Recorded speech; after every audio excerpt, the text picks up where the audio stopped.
We've seen either some very sensible slot policies in this crisis or some extraordinarily retroactive slot policies. Do you think the European Commission is getting it right on slots?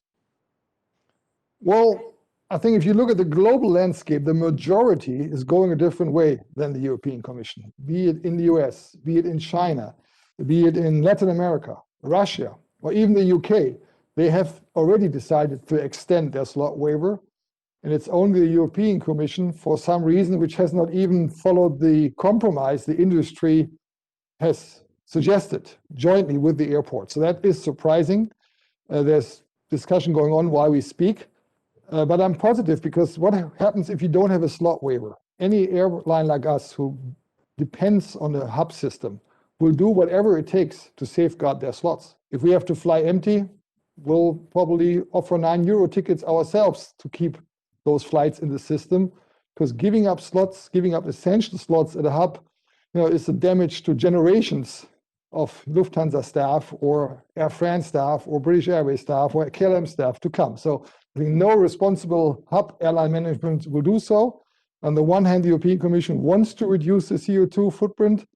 On the other hand, if they would force us to fly empty, that'd be crazy. I think would be public very quickly, and that's why I'm still optimistic that the slot waiver, one way or another, will be extended.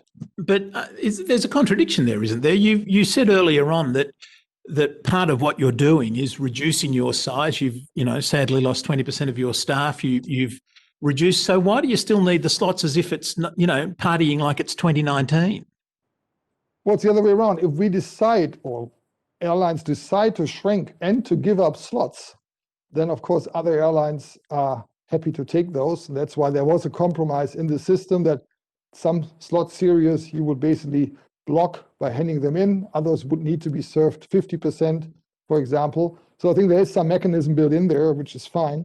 But I think even when you shrink a hub airline to a certain degree, when it comes to your essential slots at 7 o'clock in the morning, where you're building your long range bank, or 9 o'clock in our case, the North Atlantic bank starting an hour later, and nobody would give up a slot in this regard. And you need to have these slots to, build the connectivity, which is the essential core of your system.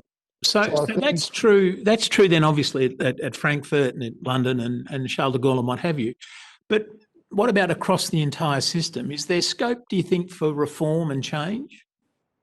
No, I think we have made suggestions in terms of reform. I mean, been the chairman of IATA for now a year and a half, and we made joint suggestions with Airlines Council of the Airport Council in the world.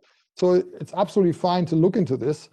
But again, you need to have the ability for the hub airlines to maintain their business model on the one hand, and that cannot change every quarter or every semester. And I think also, again, when it now comes to the slot waivers, which is a unique situation in the pandemic, I think we have a responsibility towards the environment as well. And again, the rest of the world has already agreed to do this. I would be surprised if the Europeans would not follow quickly.